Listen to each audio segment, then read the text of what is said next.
Dracula by Bram Stoker. Chapter 22. Jonathan Harker's Journal. October 3rd. As I must do something or go mad, I write this diary. It is now 6 o'clock, and we are to meet in the study in half an hour and take something to eat. For Dr. Van Helsing and Dr. Seward are agreed that if we do not eat, we cannot work our best. Our best will be, God knows, required today. I must keep writing at every chance, for I dare not stop to think. All, big and little, must go down. Perhaps at the end the little things may teach us most.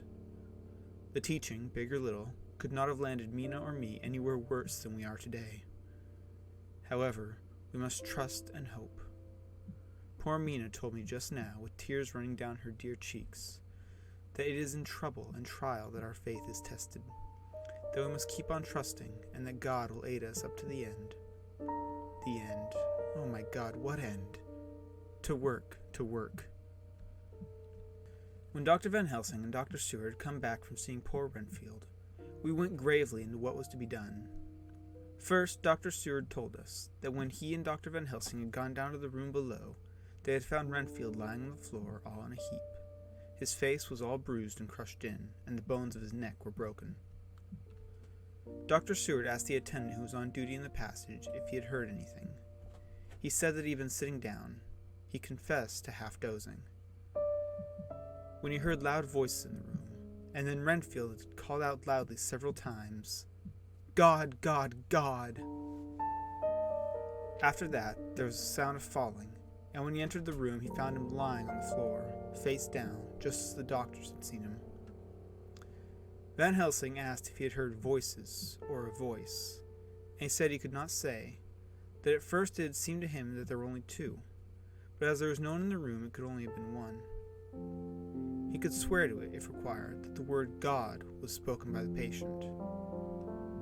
Dr. Seward said to us, when we were alone, that he did not wish to go into the matter. The question of an inquest had to be considered, and it would never do to put forward the truth, as no one would believe it. As it was, he thought that on the attendant's evidence, he could give a certificate of death by misadventure in falling from bed. In case the coroner should demand it, there would be a formal inquest, necessarily to the same result. When the question began to be discussed as to what should be our next step, the very first thing we decided was that Mina should be kept in full confidence, that nothing of any sort, no matter how painful, should be kept from her. She herself agreed as to its wisdom, and was pitiful to see her so brave and yet so sorrowful, and in such a depth of despair. "There must be no concealment," she said. "Alas, we have had too much already. And besides, there's nothing in all the world that can give me more pain than I have already endured, than I suffer now. Whatever may happen, it must be of new hope or of new courage to me." Van Helsing was looking at her fixedly as she spoke, and said, suddenly but quietly, "But dear Madam Mina, are you not afraid? Not for yourself, but for others from yourself, after what has happened?" Her face grew set in its lines, but her eyes shone with the devotion of a martyr as she answered, "Ah, no, for my mind is made up." "To what?" he asked gently, whilst we were all very still. For each one in our own way had a sort of vague idea of what she meant. Her answer came with a direct simplicity, as though she were simply stating a fact. "Because if I find in myself, and I shall watch keenly for it, a sign of harm to any that I love, I shall die." "You would not kill yourself," he said hoarsely. "I would, if there were no friend who loved me, who'd save me in such a pain and so desperate an effort." She looked at him meaningly as she spoke. He was sitting down, but now he rose and came to her, and put his hand on her head as he said solemnly, "My child, there is such an one if it were for your good. For myself, I could hold it in my account with God to find such an euthanasia for you, even at this moment if it were best, nay, were it safe. But, my child," for a moment he seemed to choke, and a great sob rose up in his throat. He gulped it down and went on. There are here some who would stand between you and death. You must not die. You must not die by any hand, but least of all your own, until the other, who has fouled your sweet life, is true dead. You must not die. For if he is still with the quick undead, your death would make you as he is. No, you must live. You must struggle and strive to live, though death would seem a boon unspeakable. You must fight death himself, though he come to you in pain or in joy, by the day or the night, in safety or in peril. On your living soul I charge you that do not die, nay, nor think of death, till this great evil be past. The poor dear grew white as death, and shook and shivered, as I have seen a quicksand shake and shiver in the oncoming of tide. We were all silent. We could do nothing. At length she grew more calm, and turning to him said sweetly, but oh, so sorrowfully, as she held out her hand, I promise you, my dear friend, that if God will let me live, I shall strive to do so, till, if it may be in his good time, this horror may have passed away from me. She was so good and brave that we all felt that our hearts were strengthened to work and endure for her, and we began to discuss what we were to do. I told her that she was to have all the papers in the safe, and all the papers or diaries or phonographs we might hereafter use, and was to keep the record as she had done before. She was pleased with the prospect of anything to do, if pleased could be used in connection with so grim an interest. As usual, Van Helsing had thought ahead of everyone else, and was prepared with an exact ordering of our work. It is perhaps well, he said, that our meeting after our visit to Carfax, we decided not to do anything with the earth boxes that lay there. Had we done so, the Count must have guessed our purpose, and would doubtless have taken measures in advance to frustrate such an effort with regard to the others. But now he does not know our intentions.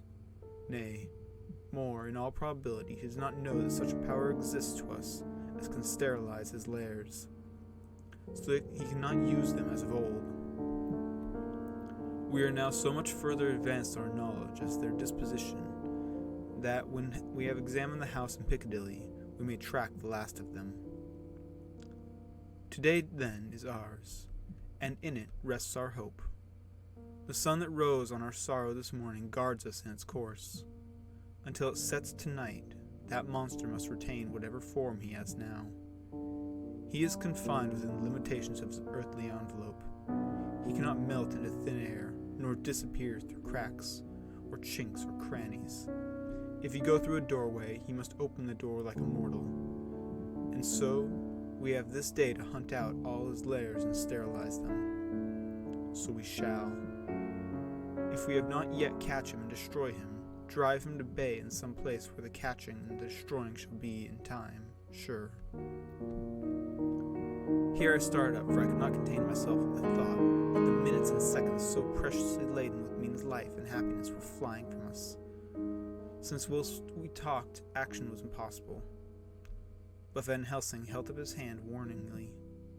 Nay, friend Jonathan, he said, in this, the quickest way home is the longest way, so your proverbs say.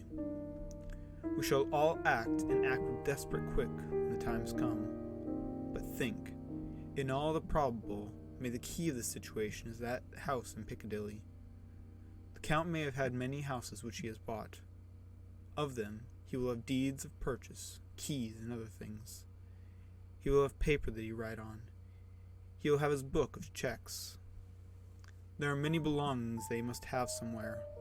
Why not in this place, so central, so quiet, where he come and go by the front and back at all hour, when in the very vast of the traffic there is none to notice? We shall go there and search that house, and when we learn what it holds, then we do what our friend Arthur call, in his phrases of hunt, stop the earths. And so we run down our old fox. So, is it not? Then let us come at once, I cried. We're wasting the precious, precious time. The professor did not move, but simply said, And how Are we to get into that house in Piccadilly? Anyway, I cried. We shall break in if need be. And your police, where will they be? And what will they say? I was staggered, but I knew that if he wished to delay, he had good reason for it, so I said, as quietly as I could, Don't wait more than need be. You know, I am sure, what torture I am in. Ah, my child, that I do. Indeed, there is no wish of me to add to your anguish. But just think, what can we do, until all the world be at movement? Then will come our time. I have thought and thought, and it seems to me that the simplest way is the best of all. Now we wish to get into this house, but we have no key, is it not so? I nodded. Then suppose that you were, in truth, the owner of that house, and could still not get in, and think there were to you no conscience of the housebreaker. What would you do? I should get a respectable locksmith, and set him to work to pick the lock for me. And your police, they would interfere, would they not? Oh no, not if they knew the man was properly employed. Then, he looked at me as keenly as he spoke, all that is in doubt is whether the conscience of the employer, and the belief of your policeman, as to whether or no that employer has a good conscience or a bad one. Your police must be indeed zealous men and clever.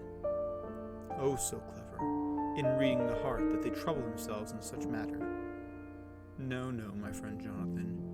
You go take the lock off 100 empty house in this here London, or of any city in the world, and if you do so as such things are rightly done, and at time such things are rightly done, no one will interfere.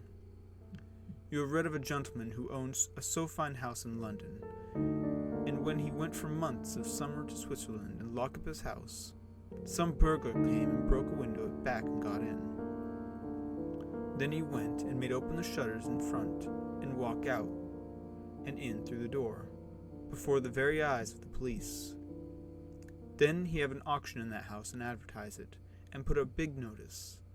And when the day come, he sell off to a great auctioneer all the goods of that other man who owned them.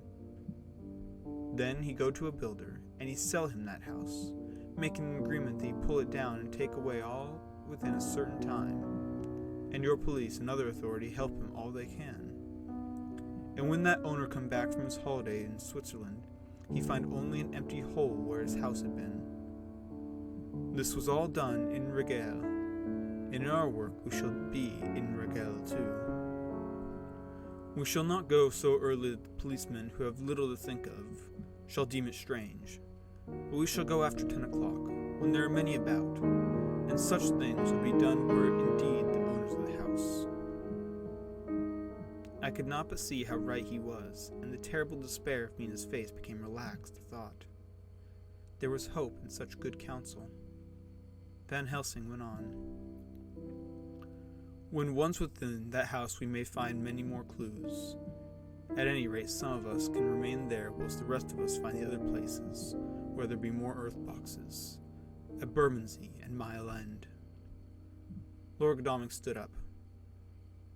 I can be of some use here, he said. I shall wire to my people to have horses and carriages where they will be most convenient. Look here, good fellow, said Morris. It's a capital idea to have all ready in case we want to go horsebacking, but don't you think that one of your snappy carriages with its heraldic ornaments in a byway of Walworth or Mile End would attract too much attention for our purposes? It seems to me that we ought to take cabs when we go south or east, and even leave them somewhere near the neighborhood we're going to. Friend Quincy is right, said the professor. His head is what you call in plane with the horizon. It is a difficult thing that we go to do, and we do not want no peoples to watch us, if so it may.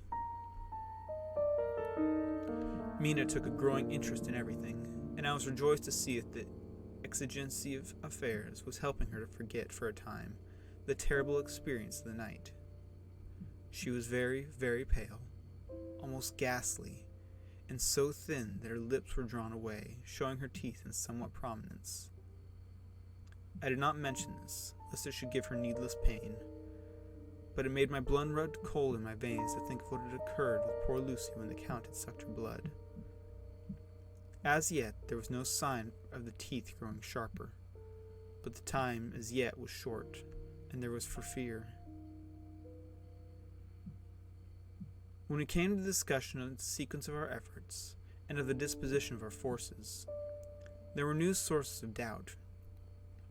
It was finally agreed that before starting for Piccadilly, we should destroy the Count's lair close at hand, in case he should find it out too soon.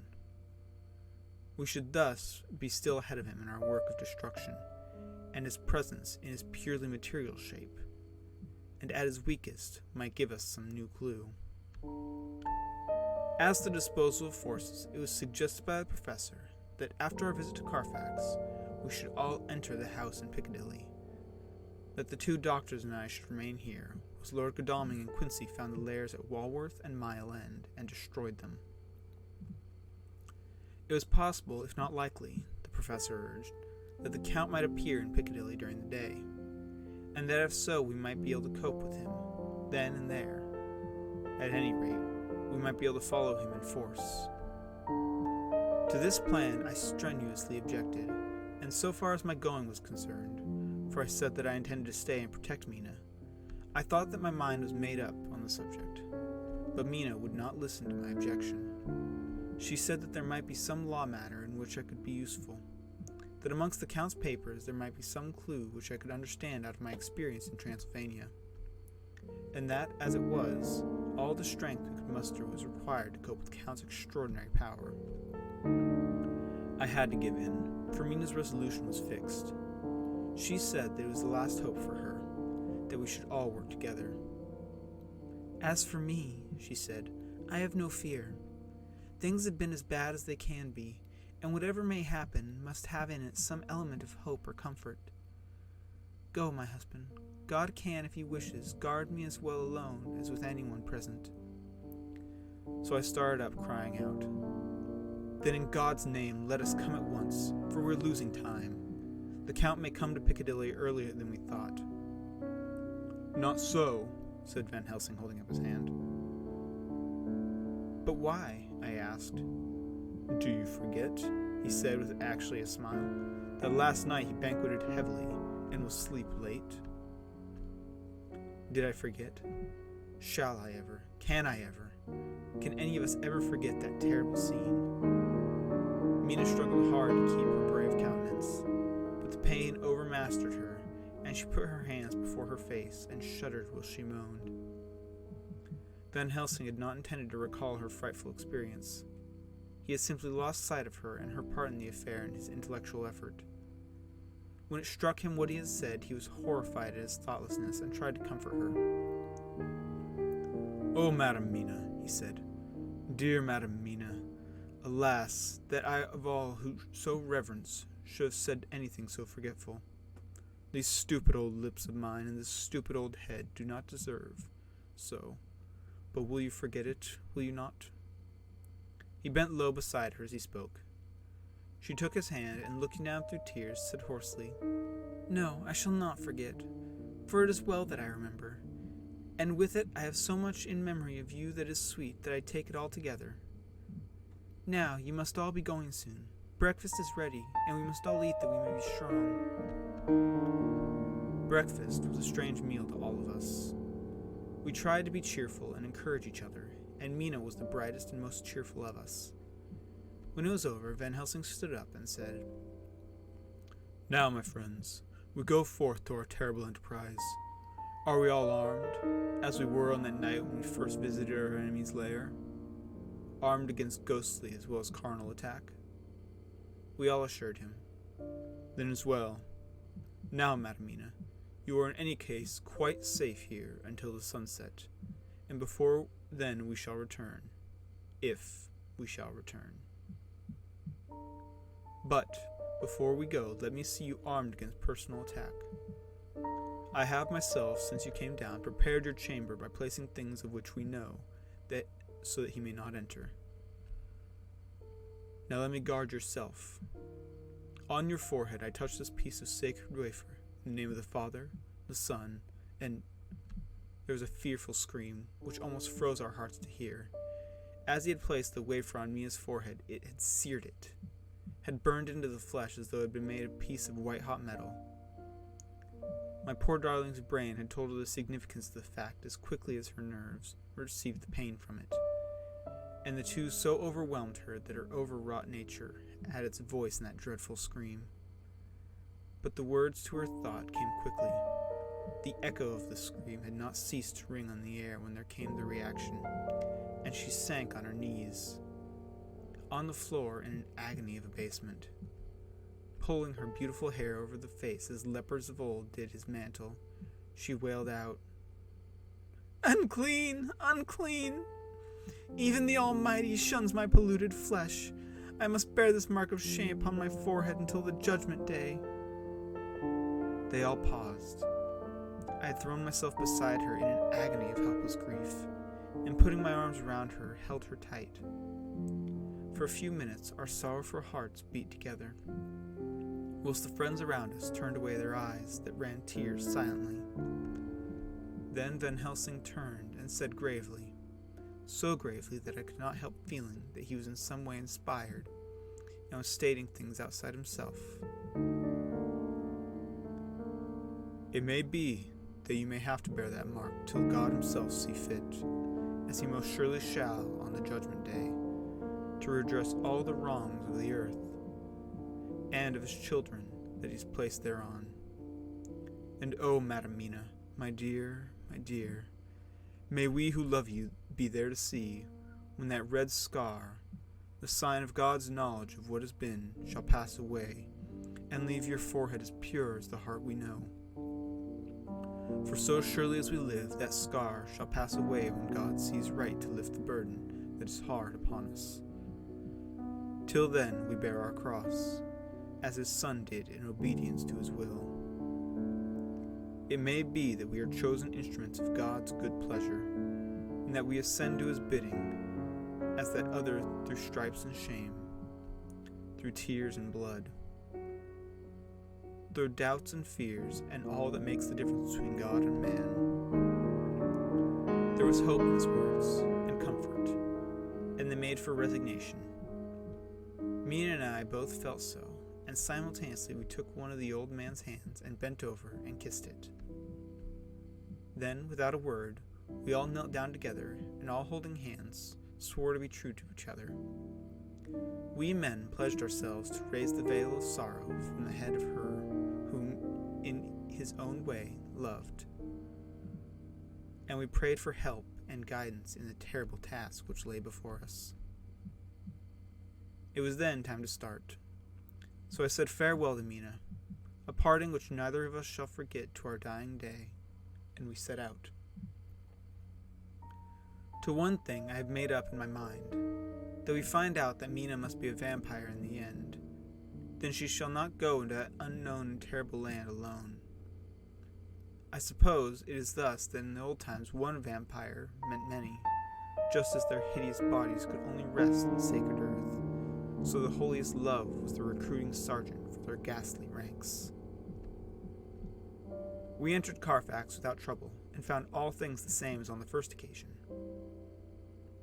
It was hard to believe that amongst so prosaic surroundings of neglect and dust and decay, there was any ground for such fear as already we knew. Had not our minds been made up, and had there not been terrible memories to spur us on, we could hardly have proceeded with our task. We found no papers, or any sign of use in the house, and in the old chapel the great boxes looked just as we had seen them last. Dr. Van Helsing said to us solemnly as we took before them, "And now, my friends, we have a duty here to do. We must sterilize this earth, so sacred of holy memories, that he has brought from a far distant land for such fell use. He has chosen this earth because it has been holy. Thus we defeat him with his own weapon, for we shall make it more holy still. It was sanctified to use such a man, that we now sanctify it to God." As he spoke, he took from his bag a screwdriver and a wrench, and very soon the top of one of the cases was thrown open. The earth smelled musty and close, but we did not somehow seem to mind, for our attention was concentrated on the professor. Taking from his box a piece of the sacred wafer, he laid it reverently on the earth. Then, shutting down the lid, began to screw it home. We aided him as he worked. One by one, we treated in the same way each of the great boxes, and I left them as we had found them all to appearance, but in each was a portion of the host. Then we closed the door behind us. The professor said solemnly, "So much is already done. If it may be that with all the others we can be so successful, then the sunset of this evening may shine on Mina's forehead all white as ivory and with no stain." As we passed across the lawn on our way to the station to catch our train, we could see the front of the asylum. I looked eagerly, and in the window of my own room saw Mina. I waved my hand to her and nodded to tell that our work there was successfully accomplished. She nodded in reply to show that she understood. The last I saw, she was waving her hand in farewell. It was with a heavy heart that we sought the station and just caught the train, which was steaming in as we reached the platform. I have written this in the train. Piccadilly, 12:30 o'clock. Just before we reached Fenchurch Street, Lord Godalming said to me, "Quincy and I will find a locksmith. You had better not come with us in case there should be any difficulty, for under the circumstances it wouldn't seem so bad for us to break into an empty house. But you are a solicitor, and the Incorporated Law Society might tell you that you should have known better." I demurred as to my not sharing any danger even of odium, but he went on. "Besides, it will attract less attention if there are not too many of us. My title will make it all right with the locksmith, and with any policeman that may come along. You had better go with Jack and the professor, and stay in the Green Park, somewhere in sight of the house. And when you see the door open and the smith has gone away, do all come across. We shall be on the lookout for you, and shall let you in." "The advice is good," said Van Helsing, so he said no more. Lord Godalming and Morris hurried off in a cab, we following in another. At the corner of Arlington Street, our contingent got out and strolled into the Green Park. My heart beat as I saw the house on which so much of our hope was centered, looming up grim and silent in its deserted condition amongst its more lively and spruce-looking neighbors. We sat down on a bench within good view and began to smoke cigars so as to attract as little attention as possible. The minutes seemed to pass with leaden feet as we waited for the coming of the others. At length we saw a four-wheeler drive up. Out of it, in leisurely fashion, got Lord Godalming and Morris, and down from the box descended a thick-set working man, with his rush-woven basket of tools. Morris paid the cabman, who touched his hat and drove away. Together the two ascended the steps, and Lord Godalming pointed out what he wanted done. The workman took off his coat leisurely and hung it up on one of the spikes of the rail, saying something to a policeman who had just sauntered along. The policeman nodded acquiescence, and the man kneeling down placed his bag beside him. After searching through, he took out a selection of tools which he produced to lay beside him in orderly fashion. Then he stood up, looked into the keyhole, blew into it, and turning to his employers made some remark. Lord Godalming smiled, and the man lifted a good-sized bunch of keys. Selecting one of them, he began to probe the lock, as if feeling his way with it. After fumbling about for a bit, he tried a second, and then a third. All at once the door opened under a slight push from him, and he and the two others entered the hall. We sat still. My own cigar burnt furiously, but Van Helsing's went cold altogether. We waited patiently as we saw the workman come out and bring his bag. Then he held the door partly open, steadying it with his knee, whilst he fitted a key to the lock. This he finally handed to Lord Godalming, who took out his purse and gave him something. The man touched his hat, took his bag, put on his coat, and departed. Not a soul took the slightest notice of the whole transaction. When the man had fairly gone, we three crossed the street and knocked on the door. It was immediately opened by Quincy Morris, beside whom stood Lord Godalming, lighting a cigar. "The place smells so vilely," said the latter as we came in. It did indeed smell vilely, like the old chapel at Carfax. And with our previous experience, it was plain to us that the Count had been using this place pretty freely. He moved to explore the house, altogether in case of attack, for we knew we had a strong and wily enemy to deal with. And as yet, we did not know whether the Count might not be in the house. In the dining room, which lay at the back of the hall, we found 8 boxes of earth. 8 boxes out of the 9 which we sought. Our work was not over, and would never be until we should have found the missing box. First, we opened the shutters of the window, which looked out across a narrow stone-flagged yard at the blank face of a stable, pointed to look like the front of a miniature house. There were no windows in it, so we were not afraid of being overlooked. We did not lose any time in examining the chests. With the tools which we had brought with us, we opened them, one by one, and treated them as we had treated those others in the old chapel. It was evident to us that the Count was not present in the house, and we proceeded to search for any of his effects. After the cursory glance of the rest of the rooms, from basement to attic, we came to the conclusion that the dining room contained any effects which might belong to the Count, so we proceeded to minutely examine them. They lay in a sort of orderly disorder on the great dining room table. There were title deeds of the Piccadilly house in a great bundle, deeds of the purchases of the houses at Mile End and Bermondsey, notepaper, envelopes, and pens and ink. All were covered up with thin wrapping paper to keep them from the dust. There were also clothes brushes, and a brush and comb, and a jug and basin, the latter containing dirty water which was reddened as if with blood. Last of all, there was a little heap of keys of all sorts and sizes, probably belonging to those other houses. When we had examined this last find, Lord Godalming and Quincy Morris, taking accurate notes of the various addresses of the house in the east and the south, took with them the keys in great bunches, and set out to destroy the boxes in these places. The rest of us are, with what patience we can, waiting their return, or the coming of the Count.